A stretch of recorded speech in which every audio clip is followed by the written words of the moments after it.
Sunny Flight. Oh, I think this might have been the stage that was in the demo. I think it was the other one and then this one. Let's see. I do remember there's a dragon named Thor in one of the demo stages. So if Thor is here, then that's the one that was in the demo.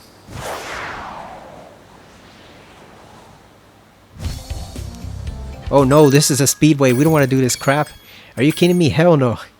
Get me out of here. Hello everyone. Welcome to Spyro the Dragon. A long time ago, I actually made playthroughs for all three of the Spyro remastered games. Unfortunately, my mic was not the best at the time and I didn't really have consistent audio settings, and so it did not turn out well. And on top of that, I also lost some of the files too, especially for 2 and 3, so I've decided to give this another go around and see how it turns out this time. Playing Donkey Kong Bananza has inspired me to go back and play this game, since this was always one of my favorite platformers, so yeah, let's go. Spyro 1. I was going to play this on the Switch too, but then I realized there's no patch for it to upgrade it, so it still pretty much looks exactly the same as it does on the Switch, so we're going with the good old-fashioned PS4 for this one. Oh, and apparently it doesn't work that well on PS5 either. There's some glitches that happen with the frame rate, so we're sticking with the classic for now.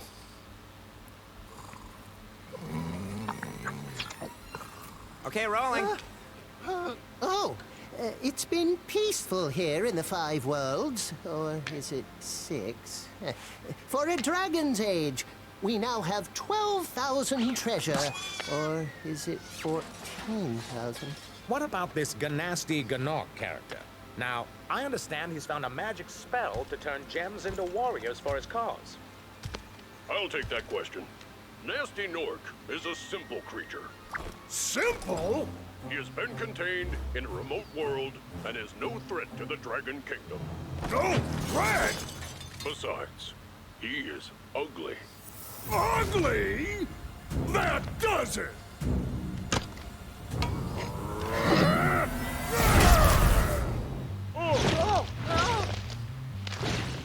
Huh? Looks like I've got some things to do.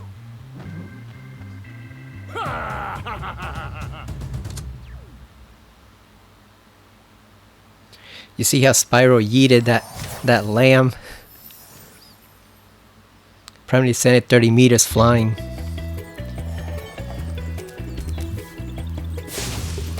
Yeah, so on top of insulting him, they also had to call him ugly.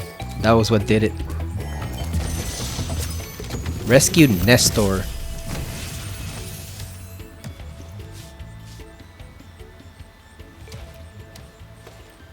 Thank you for releasing me, Spyro. Free 10 dragons in the artisan world, then find the balloonist. He'll transport you to the next world. What about Nasty Gnorc? I'm going after him. Find dragons first. That's all I can tell you. Yeah, we gotta deal with Ganasty Gnorc. It's funny how all the adult dragons in the realm are useless. The only one who's actually any use is Spyro, the smallest of the bunch. Everyone else sucks. So yeah, I wanted to play this on the Switch too, but yeah, they haven't patched it yet. Apparently patches are coming along rather slowly since there's so many games they need to upgrade, so yeah, the grass looks quite a bit fair. You know, I don't even know how to phrase it, like it's just not quite as detailed as it is here.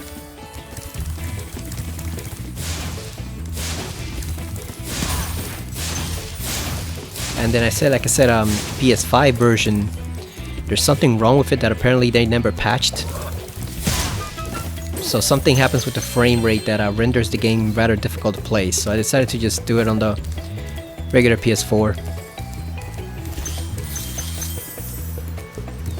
So yeah, if you do own a PS5, there's no need to get rid of your PS4 or your PS4 Pro, because there are still some games that actually do not work on it. So you want to have it around just in case. Just in case you want to play games like this without any problems. Rescue Delvin. Where's Nasty Nork? I'll torch him. Keep your horns on, Spyro. You have much to learn first. Do you know what the dragonfly following you is doing? His name is Sparks, and he's helping and protecting you. Keep an eye on him and see what I mean. It's funny how Spyro barely knew Sparks here. By the end of, or by the beginning of the second game, they're best friends. I guess Spyro just never paid that much attention to him before. So yeah, I've been playing Donkey Kong Bananza, and it's inspired me to go back and play platformers like this. I really gotta go back and finish Mario Odyssey. I only got like halfway through that. It was pretty good, but I guess I hadn't really gotten to the really good stages yet, like New Donk City, which we actually see in Donkey Kong Bananza, obviously. Damn, turn that sheep at the barbecue.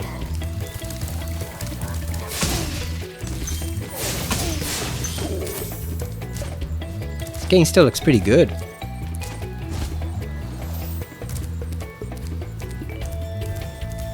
It would be nice if they could upgrade it with like a 60 FPS patch, but I don't think that's coming, especially with Toys for Bob.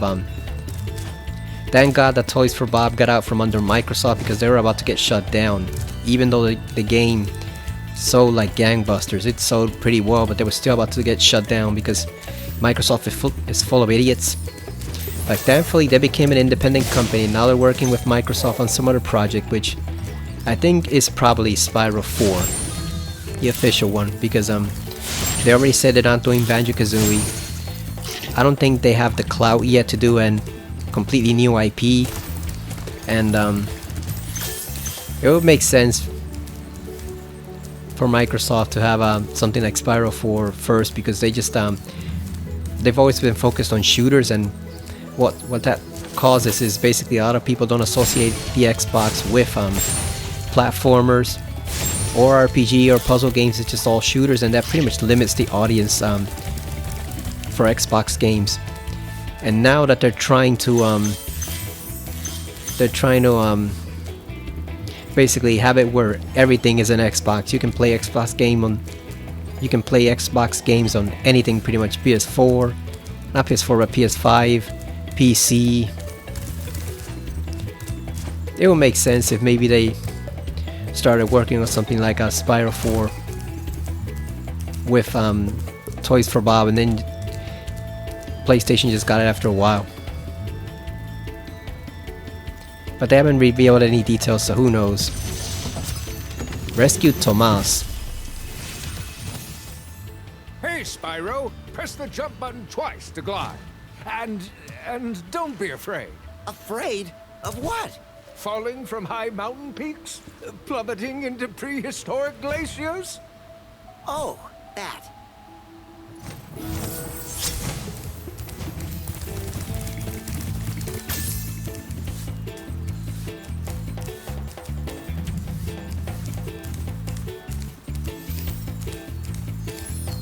Either way, I'm interested to see what they do. What this new project Toys for Bob is working on. I assume it's a platformer of some kind, they just haven't revealed what.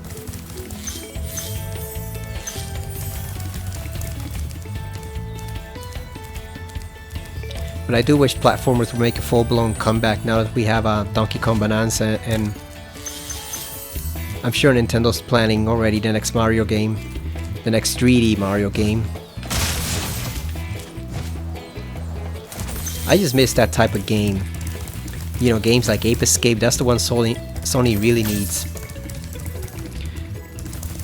They're so worried about Metal Gear. Konami's releasing Metal Gear pretty soon, actually. I think it's on the 26th. But I'm not really interested. I actually would have preferred if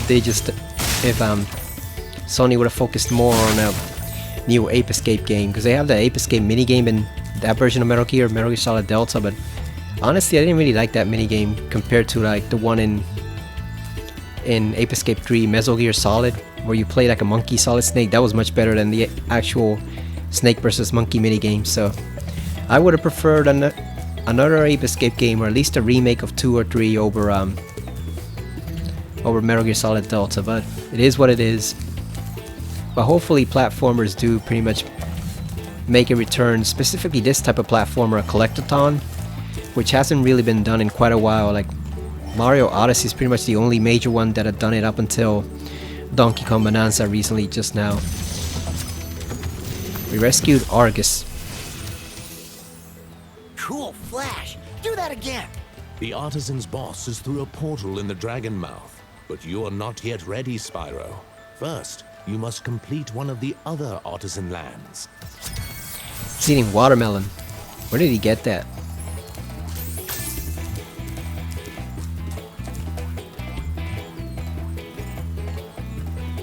That would make a nice snapshot there for the video.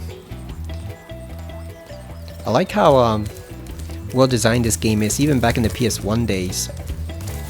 They did a pretty creative job on it. So for anyone who didn't watch my previous Spyro 1 playthrough, I should probably explain how I got into this series. I think the first time I ever saw anything for Spyro was when I played the demo on Crash Bandicoot Warped. It had a demo for this very first segment of the Spyro area.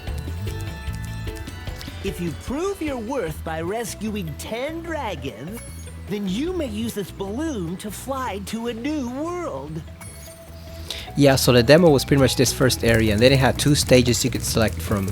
I think it had the one called Dark Hollow, which is inside a little tunnel somewhere around here.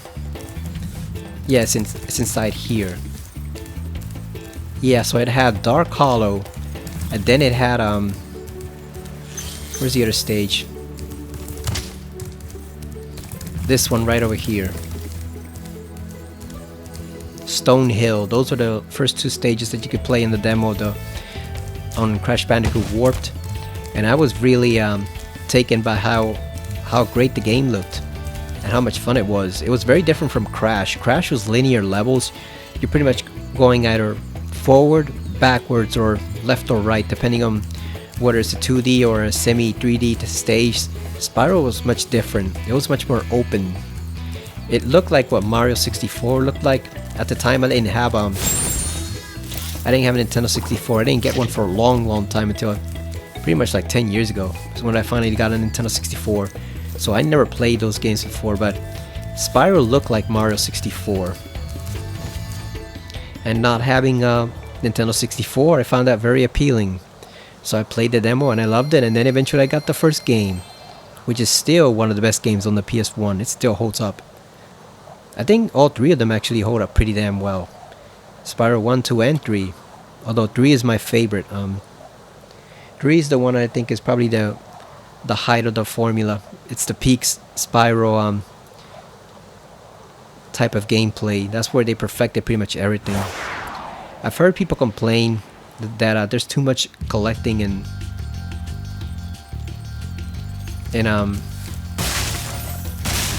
Spyro 2, because there you have, I think you have both talismans and orbs, so it makes for a lot of collecting.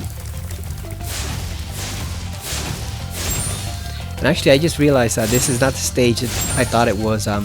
This one is on the demo, but it's not. I think Dark Hollow wasn't in the demo. I think it's this one and then another one. It's another one that's close nearby. Yeah, now that I think about it, Dark Hollow wasn't a demo. It was this one and another stage. But back to what I was saying, I think all 3 games still hold up pretty well, and they did a pretty fine job of remastering / remaking them for this version. People always go back and forth on whether this is a remake or a remaster, because it plays almost exactly the same, but the thing is they never really used any of the old code. It was rebuilt from scratch, from the ground up. So this and the Crash Insanity Trilogy, people always go back and forth whether they're remakes or remasters. I think it doesn't really matter as long as the games hold up well. I think Spyro fares a bit better than Crash simply because there are some issues with the jumping in Crash 1. I heard one of the former developers for the Crash Bandicoot series say that they thought they got the jumping wrong in the remakes. I assume he's referring to the first one, but they could have been talking about the second and third one too. It's mainly the first one that has issues. The other two are fine. But I think Spyro got the better end of the stick on that one. They're both great games, they're both great collections, but I think the Spyro one is just a bit better than Crash. Although as you'll see, Spyro has its own issues. Rescue Linder. When you free a dragon or step on one of their platforms, you're saving your progress. That could be useful if you run into trouble.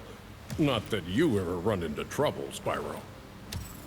What do you think Spyro would look like as a grown-up? A full, tall, you know, fully grown dragon. I don't think we've ever seen that in the series before, right?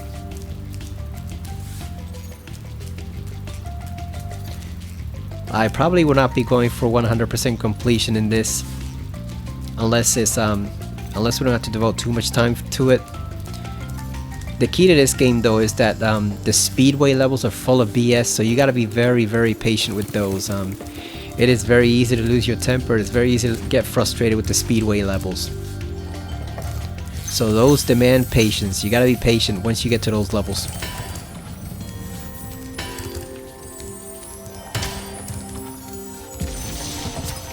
Rescued Gavin. Was making coffee. Watch the dragonfly, Spyro. His color indicates his power. When he eats butterflies, he stays strong.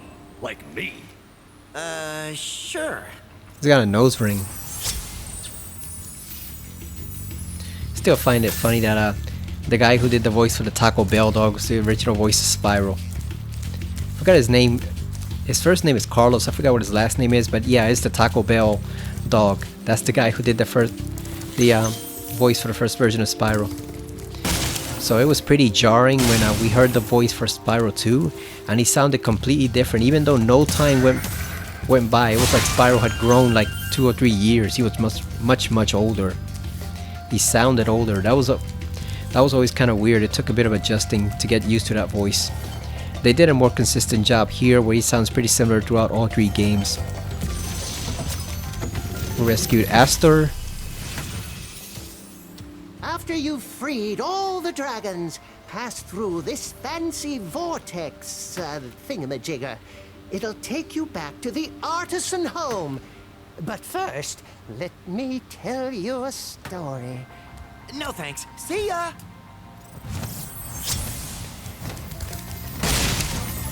They don't know their own gadgets. I guess it must be an older dragon, right?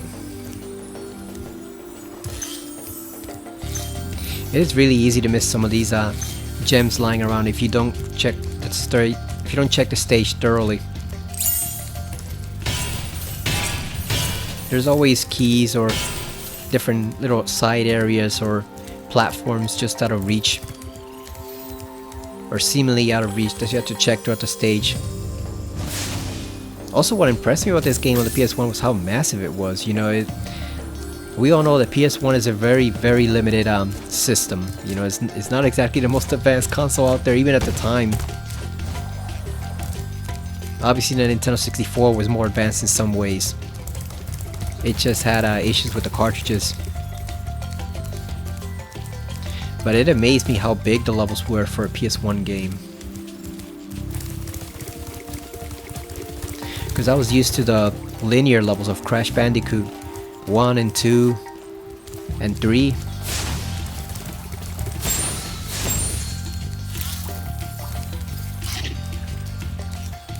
So coming from those linear, kind of enclosed levels where you just stayed on the one path the whole time to open-ended levels like this was pretty different change of pace.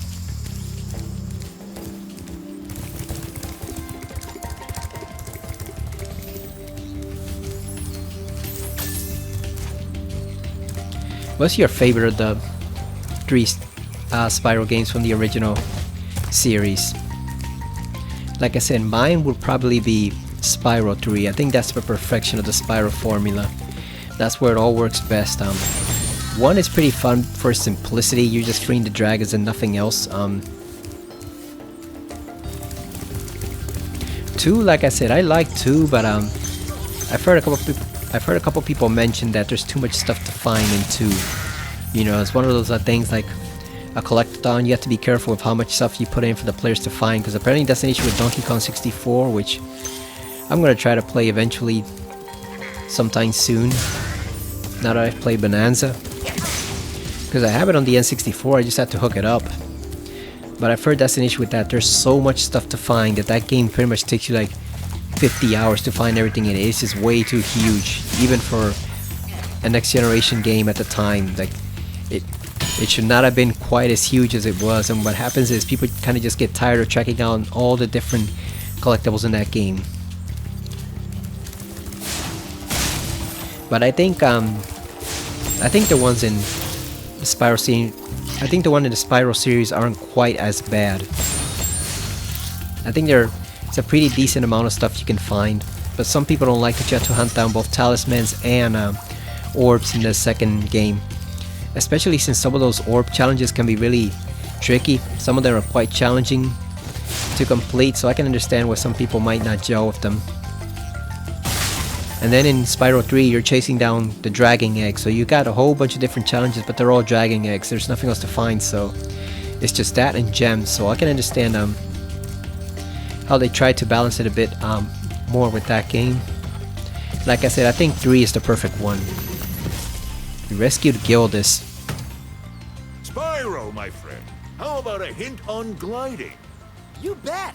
For the longest glide, press the jump button at the top of your jump, and try pressing the action button to drop down mid-flight. Remember when games explained the controls like that? This, Metal Gear Solid, they just explain the controls outright. Press the action button. And the joke people always make about Metal Gear Solid Snake asking the Colonel, what's the action button? What are you talking about? Or asking Otacon what the action button is.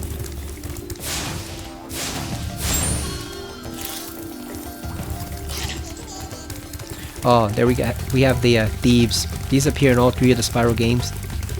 They're sometimes quite a bit challenging to chase down. You kind of have to time it so you can hit with the flame like that. There we go, we got an egg.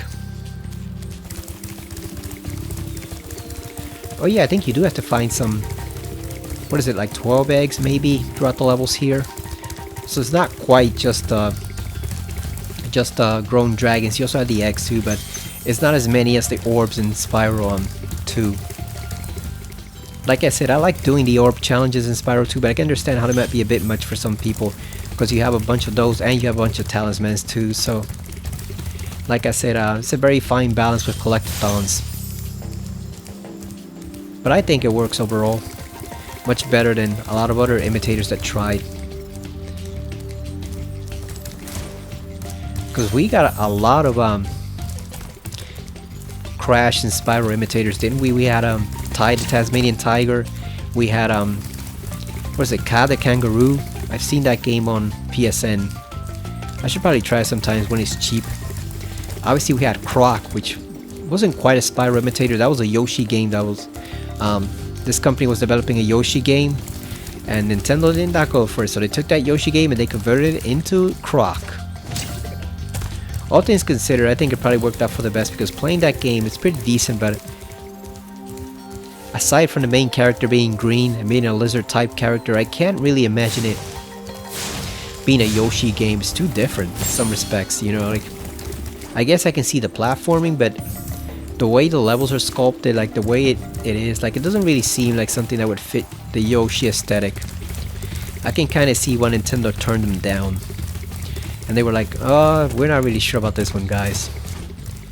But it worked out for both, because Croc sold pretty well and it got remastered last year, so Nintendo obviously proceeded with their own Yoshi game, Yoshi Story on the N64, so it worked out for everyone. But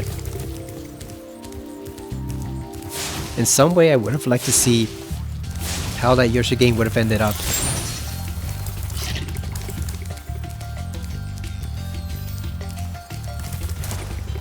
Trying to see what the rest of the gems are.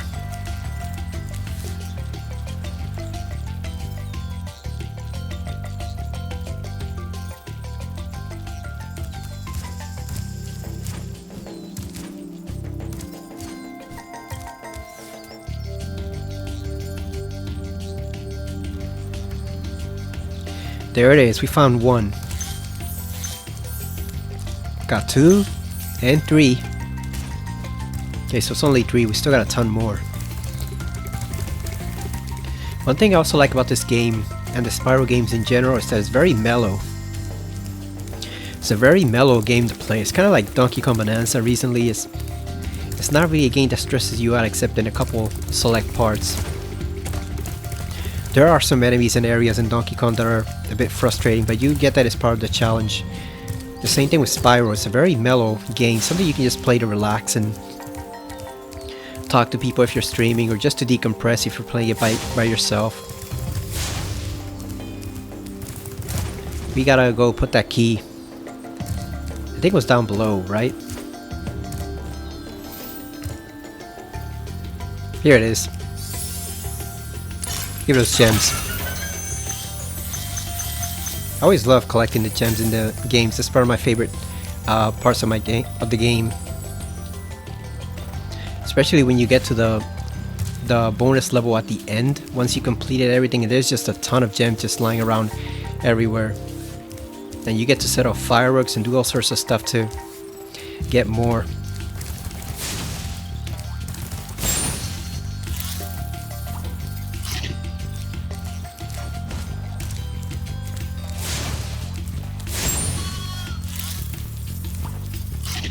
That's also another feature that I always liked about the Spyro games. They always give you a reward level at the end. You know, where you can just chill out and just collect gems and have fun, just, you know, just setting off fireworks, doing a bunch of random stuff to get more gems, and there's no real purpose to it. It's just pure enjoyment. I think games like this are pretty fun. We need more of them today than ever before. Everyone's so focused on making story-based games. Oh, we can talk to her? Hi, Spyro. Oh yeah, she replaced the dragon conversations that we have. So yeah, everyone is pretty much focused on making so many story-based games and so many epic games, and they want it to be all cinematic and 30 hours long or 50 hours long, and they want it to be this long sprawling game, and sometimes they forget to make it fun, you know. Because I can understand. Oh, we got all the gems. 100% light, 100% level complete. Nice.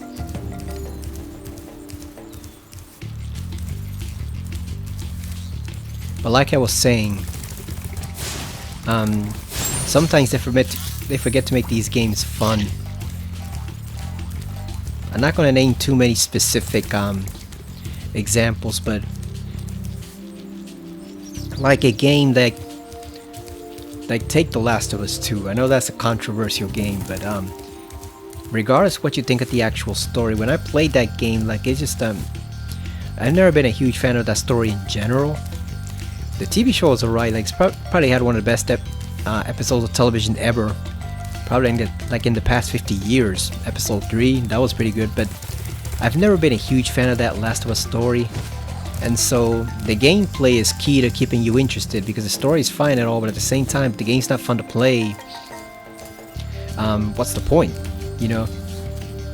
There are some games that can sustain themselves purely on story, like Soul Reaver and the Legacy of Kain games. Those are very heavily story based, but then other times the games just need to be plain fun to keep you interested. And the thing with Last of Us, I suppose the first one was okay, but in terms of the gameplay, but for the second one, I played that game from beginning to end when I rented it from GameFly. It took me like, what was it, like 20 hours, 25 hours, something like that, and I did not have fun with much of that game.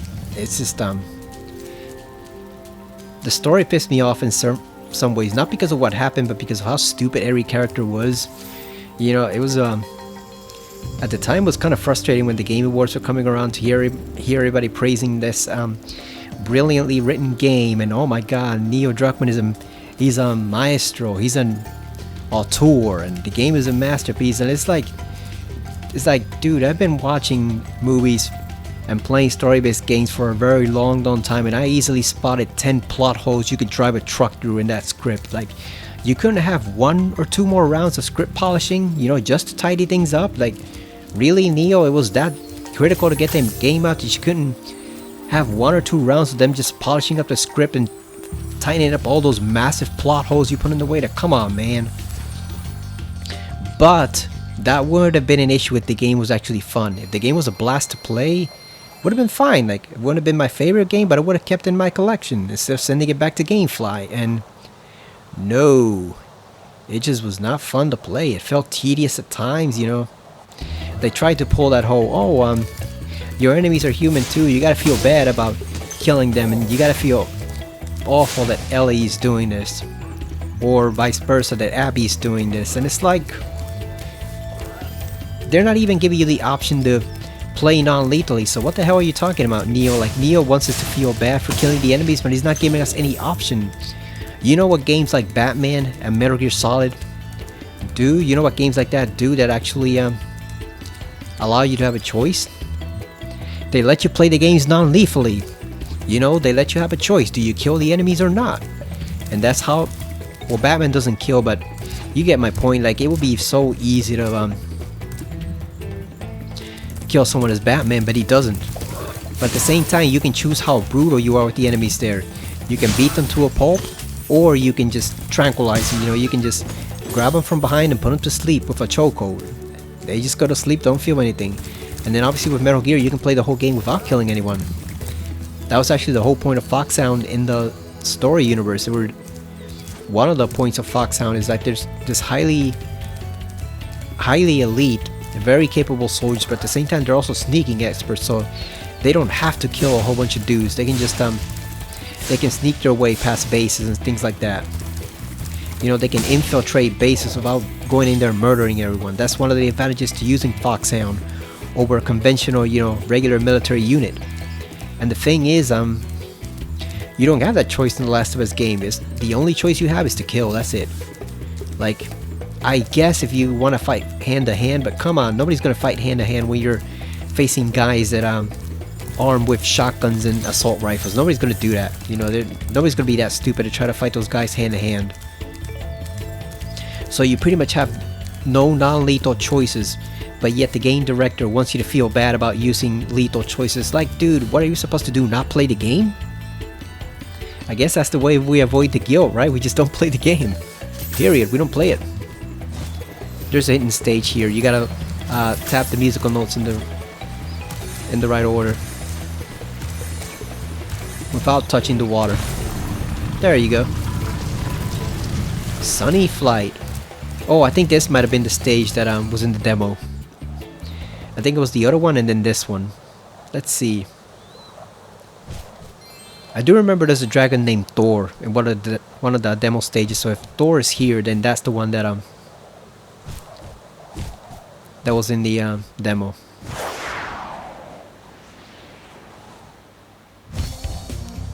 Oh no, this is a speedway. We don't want to do this crap.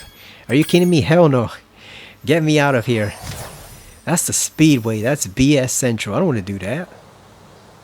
Yeah, Spyro, let's just retreat for that. That's way too advanced for us at this point. Welcome back to that way later. God damn, we almost flew into the one stage I didn't want to do right away. Hell no.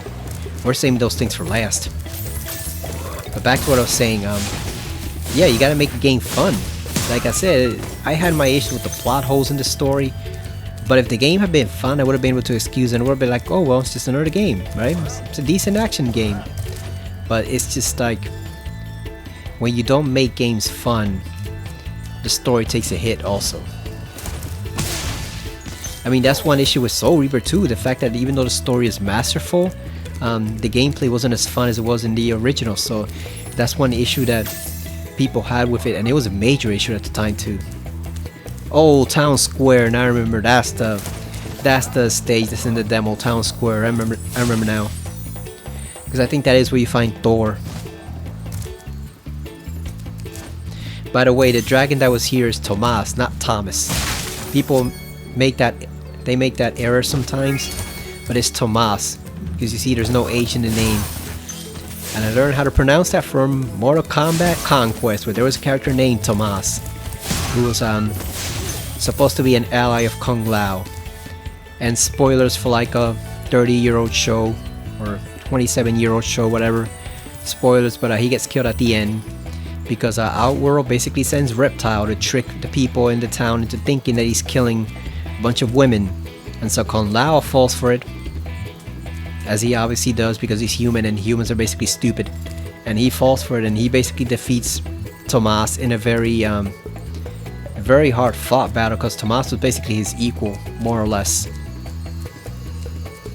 And then what do you know, at the very end Reptile pops up and everyone in the town sees that yeah, it was Reptile who was causing the murders, not Tomas. As if you couldn't figure that, you know, if someone has their face burned off with acid, it's probably not a human doing it, you know, at least not an unarmed human. But yeah, Reptile shows up, he tries to kill Taja, the female character in the show, and Tomas takes the hit for her. Or does he take the hit for Kung Lao? I forgot which, but he takes a hit for one of the Earth Warriors and it just melts his face off and he dies like that.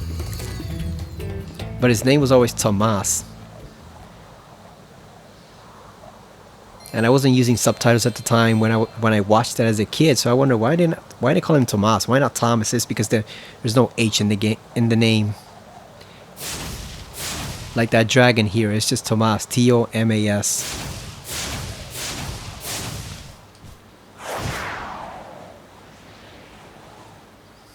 Yeah, this is the demo stage.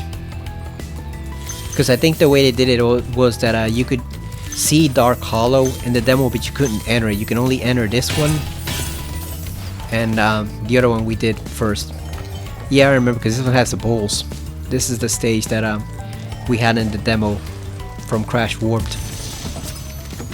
We rescued Nils. Welcome to Town Square, Spyro.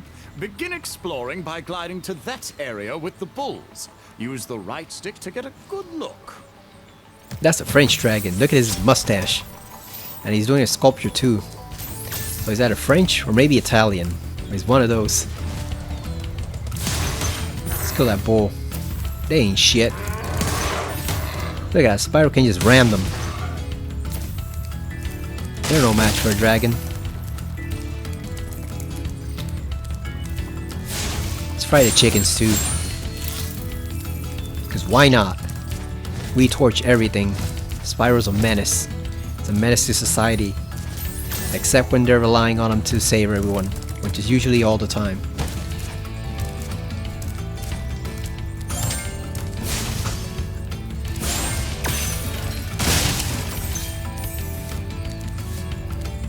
There's also a thief somewhere around here, and he's kind of hard to catch because you can see since there's gaps in the walls, you could easily fall off.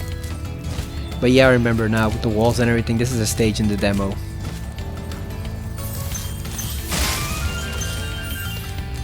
Man, I miss demos. They still put out some of them, but it's become very rare because companies don't want to discourage you before you buy the game. And I think they fear that if they release a demo and players get the wrong impression, the sales are going to suffer. And that could have happened with Stellar Blade, because the demo was actually not that good. It wasn't that good. It felt kind of slow and sluggish at some points. And apparently you had to unlock the boss mode, the boss rush mode, to actually get a hint of what she could really do in the game. And once you did, that's where you saw the potential. But if you just played the normal demos, like, oh, it's just another hack and slash game, like not really a Souls, not really Ninja Gaiden type, it's just another somewhat cool action game. And no, it is much more than that. It's actually a pretty damn good game. I gotta get back to playing it, but yeah, so I can understand based on that example why companies might be hesitant. But the problem is demos oftentimes give you a reason to get excited for a game. You can't really get excited for a game just seeing a whole bunch of trailers, you know, unless they're really good trailers.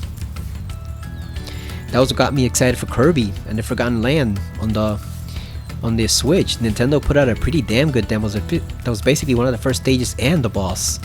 And you could see really the potential of everything Kirby could do in the game. And yes, I think you did get to drive Kirby in the game when he swallows the car. So it was a pretty damn good way to actually build excitement for it.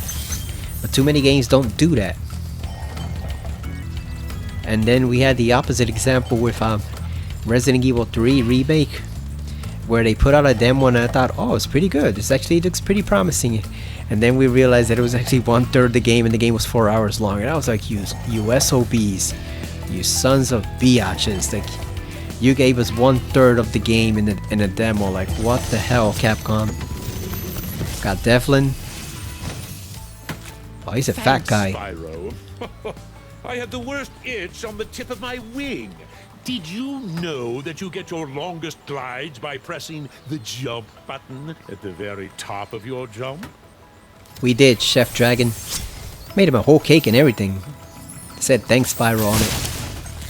Oh, we got a Matador, Nork. So yeah, that sucked. I admit, when Capcom gave us the demo and everyone thought, oh, it looks promising, it looks pretty decent. And then we realized that the demo was basically a whole third of the game, and the game was 4 or 5 hours long at most. Like that was awful. That was pathetic on Capcom's part. I always say with Capcom, they have 2 modes: Godlike and Crap. Well, screw you, buddy. They're either Cap God or Crapcom. There's no in between. Everything is either great or crap. It's the same with Mega Man. It's the same with Street Fighter. Remember, they put out Street Fighter 5, which I never played, but I heard it was pretty messed up in the beginning. It was pretty bad and pretty bare bones. They did the same thing with Resident Evil. They put out Resident Evil 2 Remake, which is godlike. They put out 3, which was mostly crap.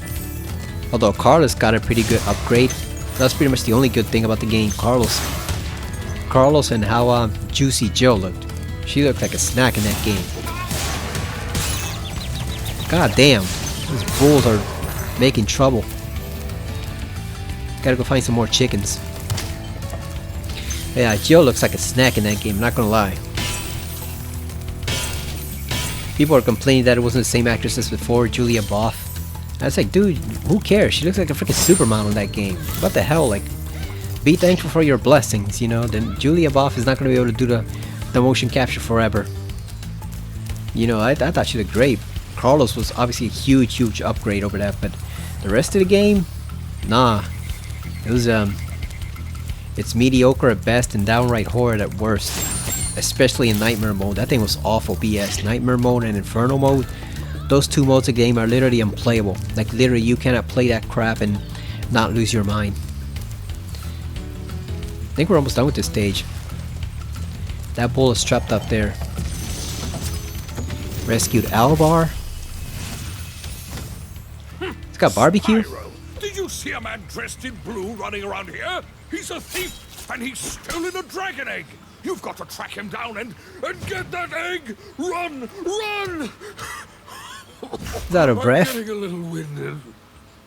Maybe it's that damn barbecue kebab you have next to you. You're inhaling the smoke. It's giving you smoke in your lungs. So right, we gotta track down that thief and kill him. You gotta admire how ruthless Spyro is. The dragons tell him to go track down thieves and torch them, and they just he just does it. There's no complaining. There's no, oh, we gotta try to be gentle with him. No, Spyro just kills him outright. He's, in some respects, he's more brutal than probably Mario and Sonic and some of those guys. Certainly more brutal than Crash, because Crash just spins him away. I don't think he actually kills most of his enemies that he comes across. Spyro just torches them. Just flames them and they're gone. So yeah, I missed demos. Because like right now there's a huge argument about Silent Hill F, which is coming out next month. There's still more than a month and a half left until it comes out, but it's coming out next month. And people are pissed in some respects because the magazines are all saying, oh, the combat is Souls-like. And that's a bad fit for Silent Hill. There's too much combat. It's not supposed to be about the combat. The combat is not supposed to be Dark Souls. And first off, publishers use the term Souls for anything. Pretty much it's gotten to the point where everyone, including gaming, journalism, and just plain old Joes on the internet, if they see a game, they say, oh, it's a Dark Souls or something, if the game is really hard or has some challenging aspects. I'm surprised they haven't said Donkey Kong Bananza is a Dark Souls of Donkey Kong. I guess this is not that challenging, but yeah.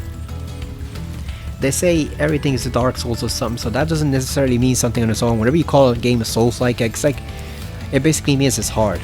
That's pretty much it. Like pretty much every game under the sun is a Souls-like.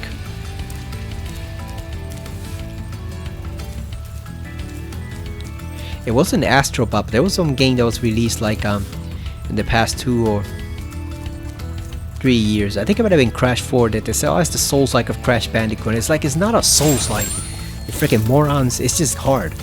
You know, it has nothing in common with Dark Souls games, but yeah, people are up in arms and arguing back and forth over whether the game fits Silent Hill or not. It's like, if Konami would just release a demo for us to try out, the whole matter would be settled instantly, because then we could judge what type of game it actually is, you know, away from these idiot gaming journalists that are writing this stuff. We could actually judge it from ourselves. But because Konami won't release any demos, probably because they're just too cheap, that's where the whole controversy comes from. We can't judge it from ourselves because we're not going to be able to play it for ourselves until September 25th. And if we play it and it turns out we don't like it, well then we're screwed. Because most of the time, most digital services, you cannot return a game or ask for a refund if you've played more than 2 hours. And with Sony, you can't ask for a refund at all. The only thing you can do is take it back to a physical store, which many physical stores do not sell games anymore. So if you don't like the game, you're screwed. Now, I'm a huge Silent Hill fan, so as long as it's even average, I'm willing to take the risk. You know, I don't mind an average Silent Hill game. Not at all. I like Silent Hill Origins, and that's pretty average, but I don't mind it because I like the lore and the story. But if you are interested in the gameplay and it turns out you don't like it, you're pretty much screwed. So like I said, there's a lot of argument, but the thing is, if Konami would just release a demo, that would let us know right away what the game is like, and we would have a concrete answer one way or the other. But the problem is they won't do that, so we're left to wonder until September 25th, you know, what the game is really like. We can only rely on these idiot writers on the internet who are calling it a Souls-like, and the thing is, they call everything a Souls-like. I'm surprised they haven't called a Tetris game a Souls-like at some point. I just know that when that Pac-Man World 2 repack game comes out, also in September, which I'm also gonna buy, but I just know that when that game comes out, some of the stages are so hard, and I remember that from the GameCube version, some of the stages are so hard, they're gonna say it's the Souls-like of Pac-Man. They're easily gonna say it's the Dark Souls of Pac-Man. It's like it's got nothing in common with Dark Souls. It's a Pac-Man game, but the idiots are gonna compare it to, because that's the easiest thing they know. That's the easiest example they have to compare something with difficulty. Oh, it's the Dark Souls of the genre. It's like, it's not the Dark Souls, you know. I think people even said about Village, like, oh, it's the Dark Souls of Resident Evil. It's not the Dark Souls of Resident Evil, you freaking idiots. Resident Evil and Dark Souls are 2 different franchises. Morons. Like I said, I get... Damn. We fell down. Gotta go start back up. But yeah, I get how easy it is to make that comparison, but it's just, it's become too obvious at this point. It's like people are using the term Dark Souls and Souls-like for pretty much everything without those games having even the slightest in common with Souls games. And I'm pretty sure that's the case in Silent Hill 2. Just because a game has a parry feature and a dodge doesn't mean it's a Dark Souls game. You know, games were doing dodging and parrying way before Dark Souls and Demon Souls was even invented. You know, they were doing that stuff in Ninja Gaiden. We're doing that stuff in some survival horror games way back when, so that's not something that comes from Souls game. I mean, even Raziel was doing dodging in Legacy of Kain way before those games were even invented, so come on, man. Way before Souls games were created, way before Souls games were ever created, people were doing dodging and parrying in games, so like, come on. Where is that damn thief? Where did he go?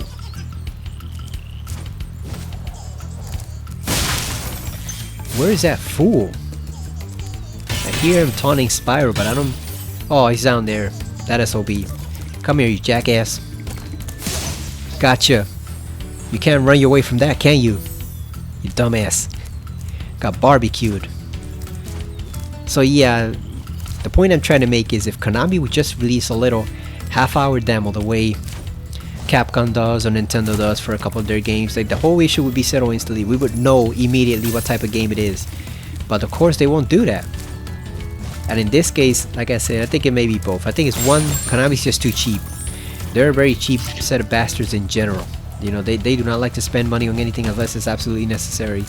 So I think one, they're just too cheap and lazy to do it. But two, maybe they're concerned that if people don't like the game, it's going to affect their sales, which is kind of stupid because it might do the reverse. It might actually boost their sales if people play it and they think, oh, this is actually some good gameplay. It's not the usual crap combat that they give us in Silent Hill games. You know, this is actually fun. That might actually boost their sales, but I don't work for Konami, so I have no idea what they do over there or how they run things.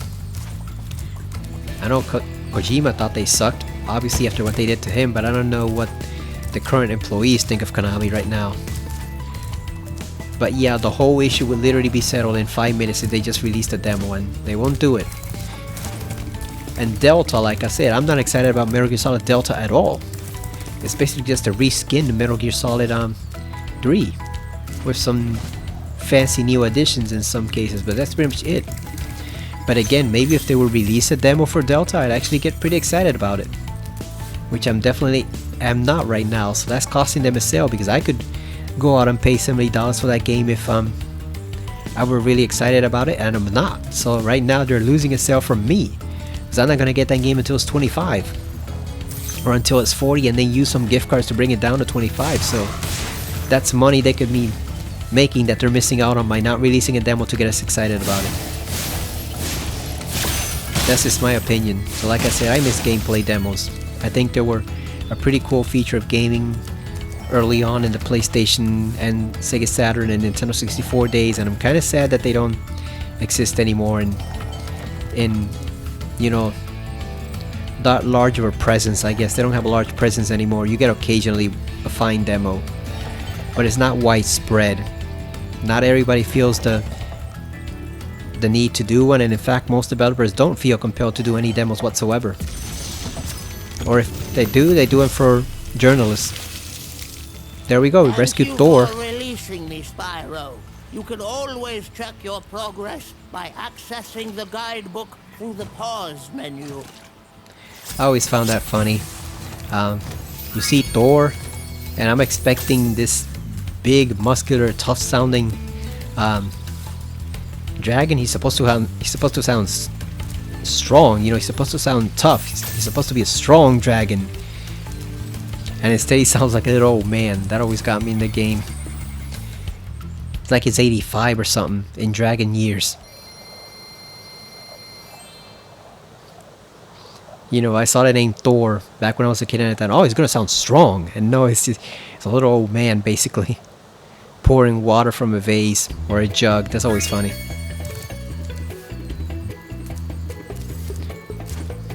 It's like Thor is more like Odin when he got banished to Earth in Thor Ragnarok. He's just an old man at that point. He's just a dying old man.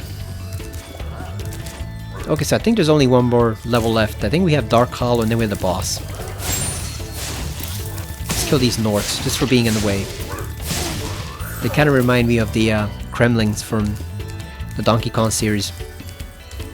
Those guys always look cool with their do-rags and their peg legs, and the way they had such a wide variety of shape. You know, they didn't all look the same. They went to great detail to differentiate them in all the different games. I always thought they looked cool.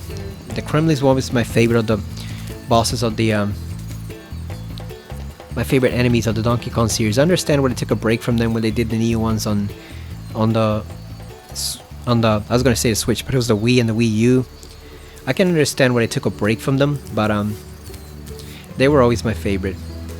I guess they just plain didn't want to overuse them. That's it. They didn't want to overuse the Kremlings and have everybody get sick of them. The way people sometimes get sick of Bowser, I'm sure, in the Mario games. But like I said, I always thought they were cool, and I missed having them in those games. I didn't even play much of Tropical Freeze. I'm tempted to go back and do it now that I've played Bananza, but it looks like the enemies in that game are basically some type of Viking penguins, which is all sorts of weird. I don't think penguins are particularly intimidating, you know. Especially not to an ape like Donkey Kong, who's faced all sorts of machinery and monsters and stuff. Like, what the hell are penguins gonna do to him? He's gonna smash them all. I do think you play as Dixie in that game, right? Along with Donkey Kong, so that's also one reason why I want to go back and play it. I do own it, I just never played more than like half an hour of it.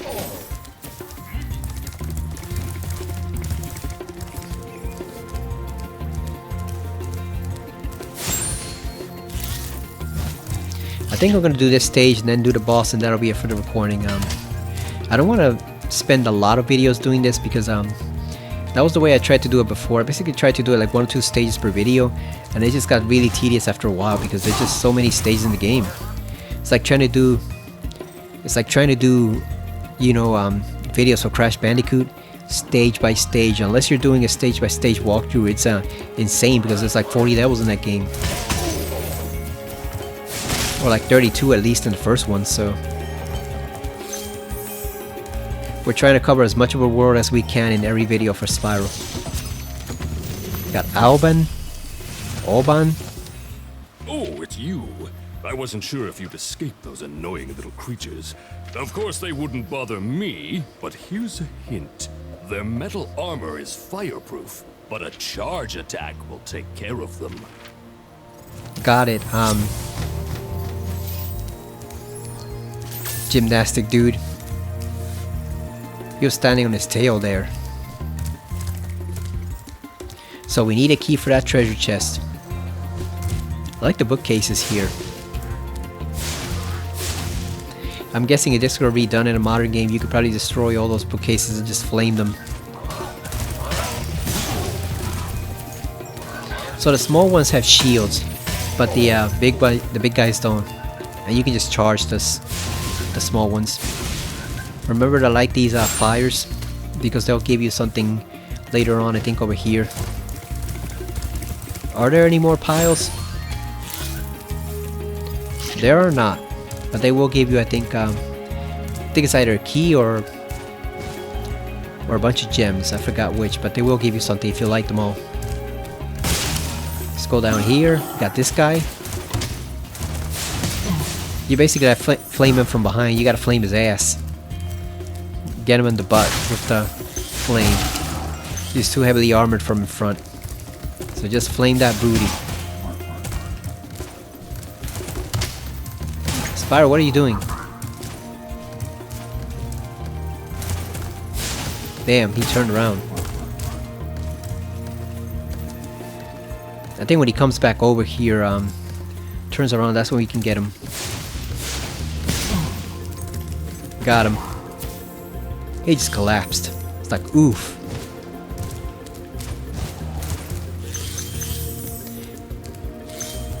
This looks cool. At least they have their own library here. That's awesome. Do not fall into the blue goo, whatever that is. Because that stings. And Spyro only has I think he only has 3 hit points with Sparks and 1 without him. So he's better than Astro in the Astrobot game or Mario, but he's not that durable either. He's still better than Crash. Crash has no hit points on his own. Like, Crash kind of sucks without his mask helping him, but Spyro's not that durable either. Got Oswin. Spyro, wanna know a secret? Use the action button when you want to zoom in and look around. Oh, your secret's safe with me. Yeah, we knew that already, my guy. They're just telling us stuff we already knew. Pretty obvious stuff if we read the manual. I don't think this game had a manual, right? But the original Spyro did. And we all remember it, so... Plus, it's easy to look it up online. Okay, so we got all the fires here. I think we gotta glide over from here to get that, Oh, I think we gotta go around the corner. That's how we do it.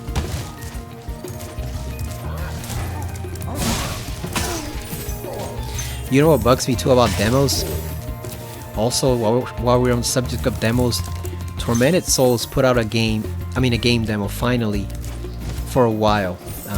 It was a while ago, it was around the time of Summer Game Fest, but they put out a 30-minute demo on Steam.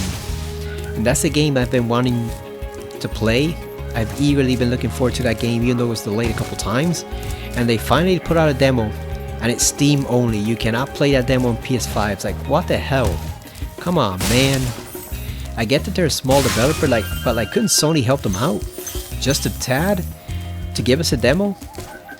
And by all means, the demo actually looks pretty damn good. I was watching a video a couple of days ago on modern Resident Evil clones, and obviously they included Tormented Souls, and the demo that looks pretty damn good. That's what pisses me off. The demo looks great, but we can't play it because it's only on Steam. So unless we have a PC capable of playing modern games, you can't play it. And I do not have a PC like that. I have at most a somewhat competent gaming laptop that I mainly got to play older games, not modern ones. So yeah, I have absolutely no option for playing that demo, unless I just want to sit down and watch someone play a video with, watch a video of someone playing it, which is no fun. I only did that for Silent Hill 2 just because I love Silent Hill that much, but I prefer an actual hands-on demo I can get on my own. Something I can play for myself and judge how the game is going. And like I said, the demo looks pretty good, but it sucks that we can't play it unless you have a computer capable of playing modern games from Steam. You cannot play that demo, and it sucks because what would it cost Sony to approach the developer and tell them, hey, you know what, since you guys are short on cash, you're a small developer, we'll help you publish a demo so you can get more attention for your game. It's like, come on, man. That can only help boost sales, because not everybody has a PC that's going to be able to play those games on Steam. So what about the people who only have a PS5? Why can't we get a demo? Or a PS4 even? Because I'm pretty sure they're going to have a PS4 version like they did before. They did both consoles, but it's a shame that you have a demo that by all accounts is pretty damn good and we can't play it because there's no console version, it's only PC version. That just stinks. That stinks like hell. So now we have to wait, for those of us who have consoles, until October 25th to actually play the game. That is some grade A BS right there. That is BS. Right, we got Darius. Big enemies like this Nork with the club cannot be charged, but a quick flame, that should defeat them. I thought it was going to sound gruffer, his name being Darius and all. That's a pretty strong name. That's a warrior's name. Okay, so we gotta go back and unlock the treasure chest at the beginning. I keep thinking these frogs are gems. At least Sparks gets his snack on. Alright, so let's go on and unlock the treasure chest. I think we should be done with the level.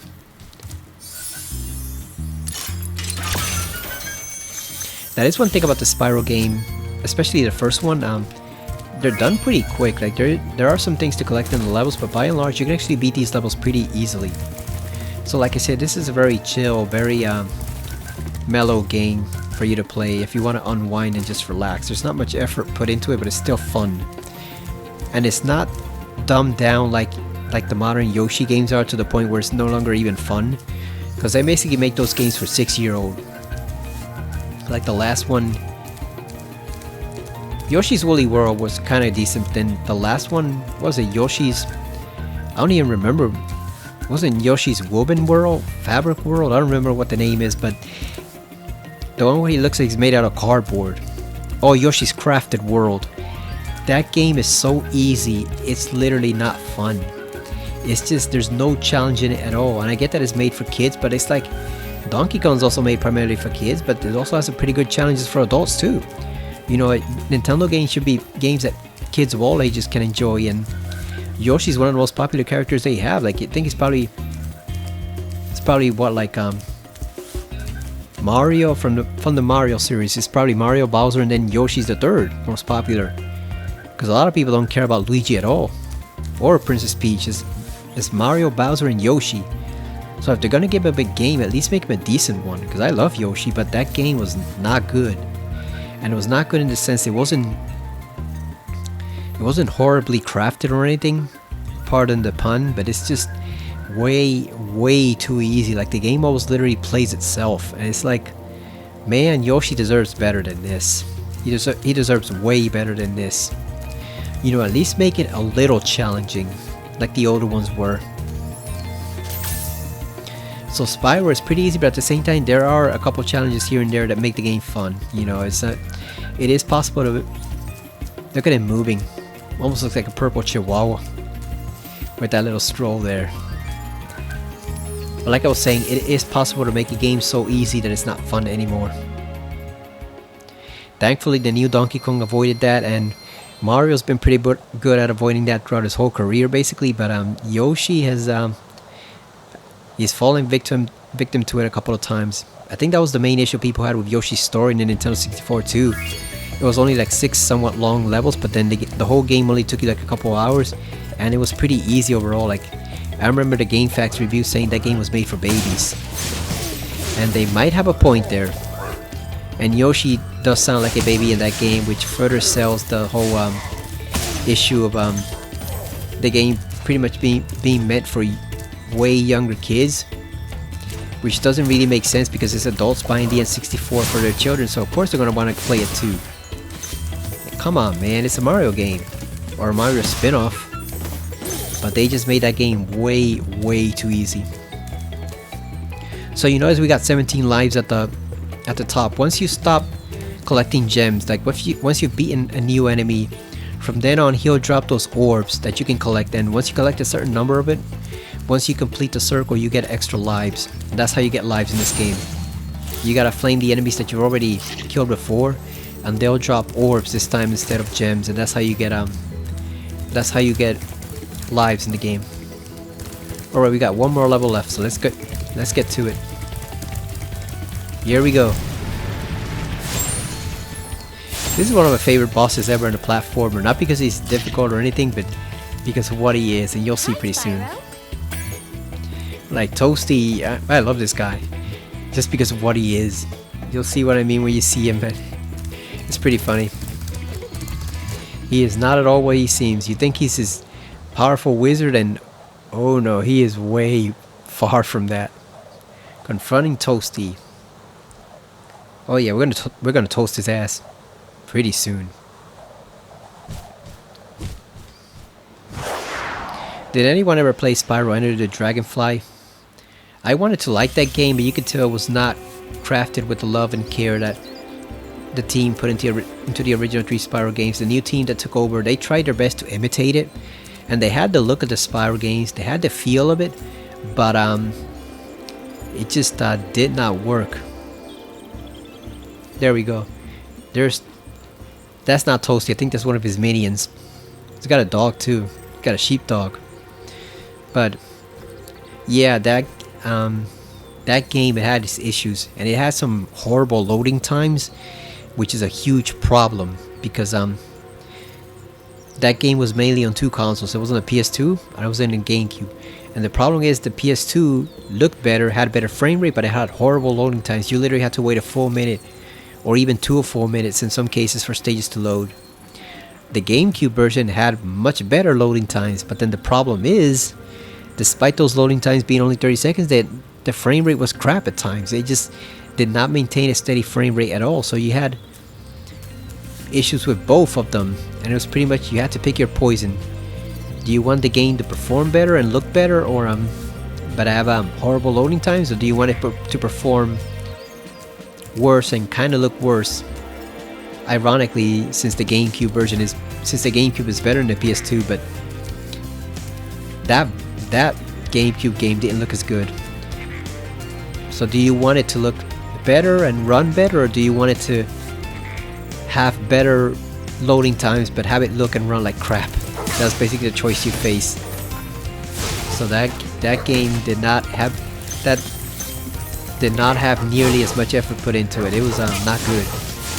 It wasn't terrible, you know, it's not a complete crap game, you know, but it was obvious that it was not the equal of what came before. God damn, we got squished. Yeah, if you don't flame those dogs immediately, they squish you. They just jump right on you and squish you. So you gotta either charge them or flame them as soon as you see them, because otherwise they will squish you pretty easily. Now remember, you only have 4 hit points.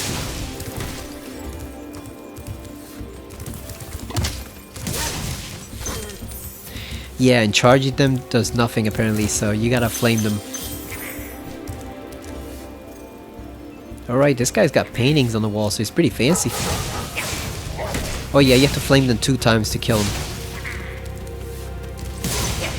There you go. Once is not enough, you gotta do both of them. You gotta do the double tap. Like if you're shooting a monster with a shotgun in a movie, that's what you're supposed to do, the double tap to make sure they're actually dead. There you go. Keep your sheepdogs away from me, you damn shepherds.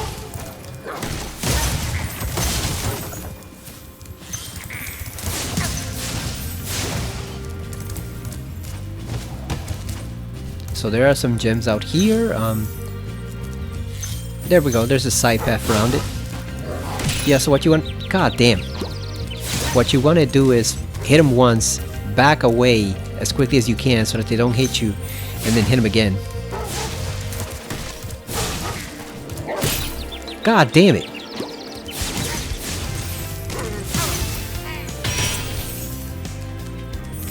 We gotta find some more chickens because we're running out of health. Got no health left at all. Are there any chickens around? We might be screwed. I do not think there are. I think we might be screwed. Because we have no way to recharge our health. Damn, there's in crap over here. There ain't shit over here.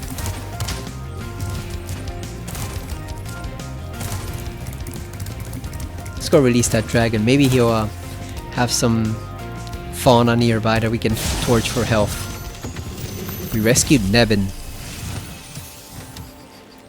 Nasty Nork has put one of his most devious henchmen in charge of the artisan world. Bring him on! I think I smell a barbecue. Be careful, Spyro. Toasty has many tricks up his sleeve. He's a wuss. He ain't no challenge at all. He's a wuss. You see him there? He looks cool. Look at that. It's like a scarecrow wizard type. Or like a scarecrow grim reaper. But we're about to die because we have no way to recharge our health. There's no chickens. So we might have to... I don't know how we do this. We might be screwed. God damn. Flying him like a pancake. That sucks. Get up, Spyro. Reigniting. Okay.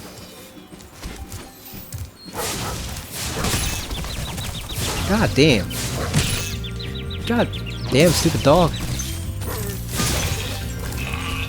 Take that, Toasty. Oh man, he's got way too many dogs. Oh, there we go. Gotta jump with them. That's the key. We gotta jump with them. There we go. We got it now. See his head peeking out from under there?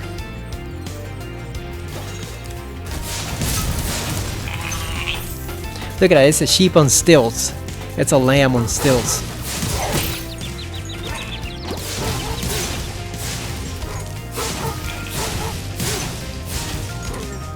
Look at that, it's a goddamn sheep on stilts. How is that a henchman? Like, it's literally just a lamb on stilts. How is that any type of henchman for a boss like Nasty Nork? Where do you recruit that guy?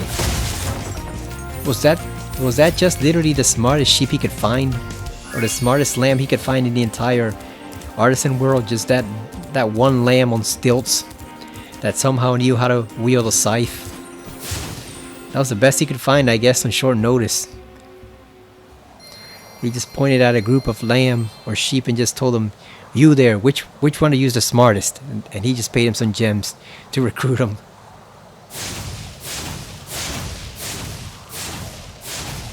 Gotta do what you gotta do, I guess. If that's the best henchman you can find, I guess you got no choice.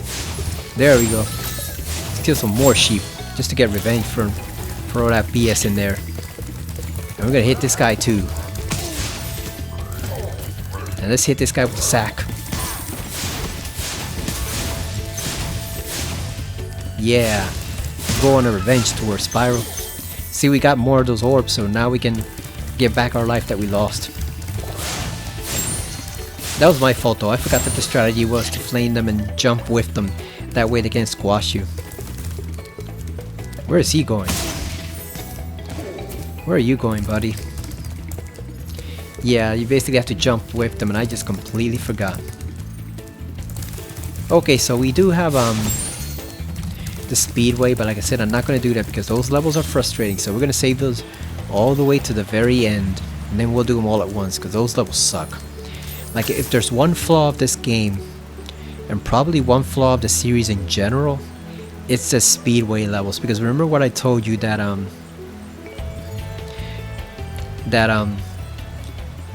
the Crash remasters / remakes had their flaws? Well, guess what? With the Spyro 1, 2, and 3 remasters, they also kept the flaws there as well.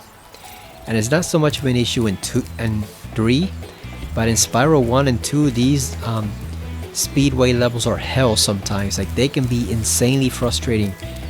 And there's one speedway level in Spyro 2 that is among the worst bonus levels I have ever encountered in a game. Like, I'm not even lying to you or exaggerating. It is literally one of the worst bonus levels or racing levels I have ever seen in any platforming video game, period. It is awful. And you'll know it when you see it because it has this fish queen and her audience watching the speedway races, and that race just blows. It is one of the most awful levels in the entire Spyro franchise, bar none. It's ghastly. And the ones here are not much better. There's only like one that's actually cool. I think it's called Metro Speedway. That one's pretty decent. And then all the others just suck. They're just awful. So we're gonna save those for the very end of the game because I have no interest in sitting here and raging for 15 minutes about how much crap those levels actually are, because they are pretty crap. So we're gonna save that for next time. We're gonna take the balloon instead. We're gonna go to the second world, and that'll be it for the night. Alright, let's go talk to Marco the Balloonist. And wow, I see you've been busy rescuing dragons, Spyro. yeah, just talk to him and then continue on to the second world. You may travel to the Peacekeeper's world if you like. Are you ready to go? That area is kind of annoying, but there are a couple cool stages. Like, I think that's probably if there is a low point of the game, it probably is that one, because the stages aren't very fun in the Peacekeeper area, but then they quickly improve once you get to the other 4 worlds. I think there's like 6 in all, so they very quickly improve once you get to the other 4. Some of them are pretty amazing, but I never really liked the Peacekeeper area. It is what it is. Like, it's not terrible, but it's just not as fun as the first stage, or it's not as fun as the first segment or any of the other world segments that you play afterwards. It's kind of like it's just whatever. Like, there are a couple cool stages and all, but it's not really my favorite area of the game at all. It's probably my least favorite in the entire game. But thankfully it's not that long. You know, it's kind of short, so we can just get it over with next time. Alright, we've arrived at the Peacekeeper world. Look at that cactus off in the distance. There we go, and there's a dragon right there. So let's just free him so we can save our game. You rescued Titan. Let's see what he sounds like. Welcome to Peacekeepers. Look how our treasure has been stolen and turned against us. Please, recover our treasure, Spyro. Collect treasure. Got it. Oh, hell yeah, that's how a dragon's supposed to look. Look at that, he looks strong and powerful, like a mighty warrior. And yet he doesn't stick around to help us. He's got that huge battle axe, and yet they're all relying on Spyro to save them. So, what a bunch of lazy bums. What a bunch of lazy bums these dragons are. And it's the same throughout the whole series, that the grown-up dragons don't do shit. They just rely on Spyro to save them all the time. Okay, so yeah, we got the first world done. It only took an hour and 19 minutes. Probably would have gotten done under an hour if I hadn't been just messing around, torching all those sheep and bullying all those Norks. It's just fun to bully the enemies with Spyro's charge, headbutt, and the flame. But yeah, we got done to the first world, so like I said, I really don't want to make a ton of videos for this. I'm gonna try to do 1 world per video minimum.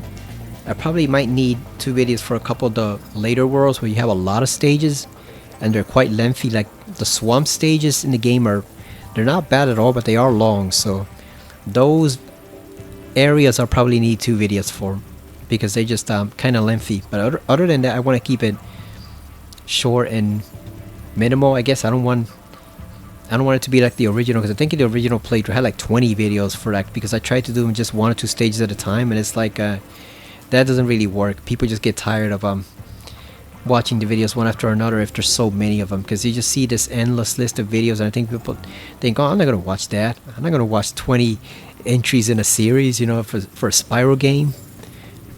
But if you do them just 1 world at a time, I think it's pretty decent length, because you get over an hour of content, but at the same time you're also covering a lot of the stages, so it's not wasted time either.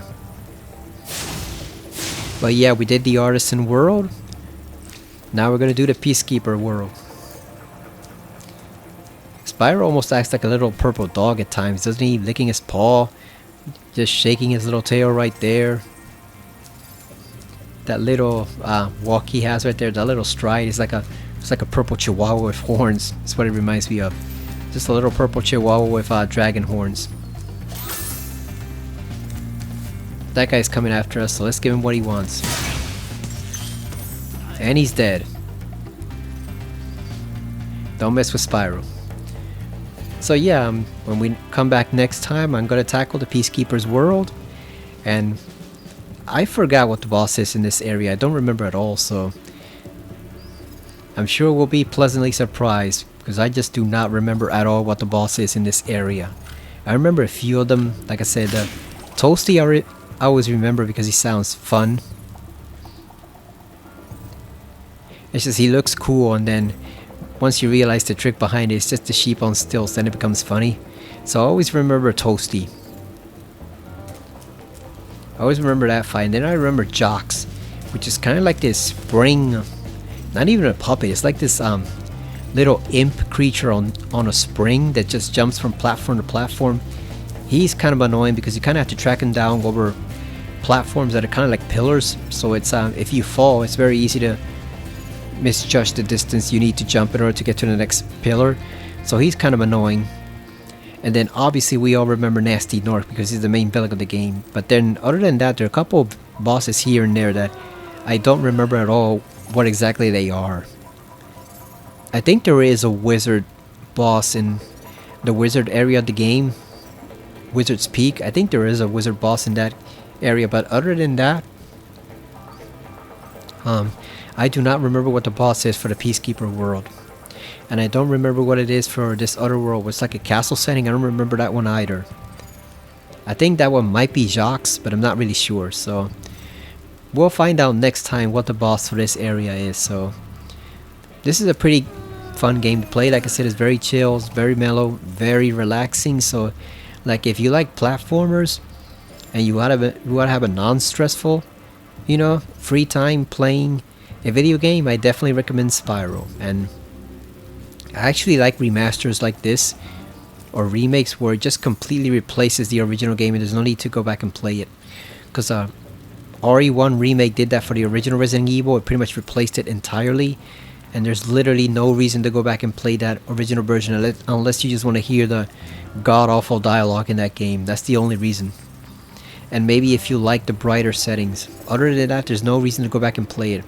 And I think Spyro actually does kind of the same for this series here, the Spyro Reignited Trilogy. It pretty much replaces the original completely, because everything you liked about the original is here and then some. So like I said, it plays almost exactly the same. It's still the same cool mellow game it always was, but it just looks a lot nicer now, you know. It just looks a lot nicer, and it's readily available, you know. You don't have to go emulate it or dig out your old PS1 to play it or anything. Or a PS2 if you have one of those lying around. So I think, like I said, in this case, I think it actually does replace the original trilogy as the definitive versions of the game. And I actually like that. I actually like that when you get these remakes or remasters, that they have a lot of time and care and love and attention put into them, and what they end up doing is they end up succeeding so well that they actually replace the original one, like Resident Evil 1 did. I like those types of remakes and remasters compared to the ones that they try to remake it or remaster a game and they actually don't do a good job, but then the original is still superior, like Star Wars Battlefront. That's an example recently that was really awful, what they did with that game. But then they bounced back with the Tomb Raider remaster. So yeah, like I said, this is a pretty great this is a pretty great version of the series. It's always on sale on one site or another, PSN, Steam, whatever. So I highly recommend it, and I hope you're enjoying watching it. So that's it for now. I will see you again next time on Spyro the Dragon on the PS4 from the Reignited Trilogy. See you later, everyone.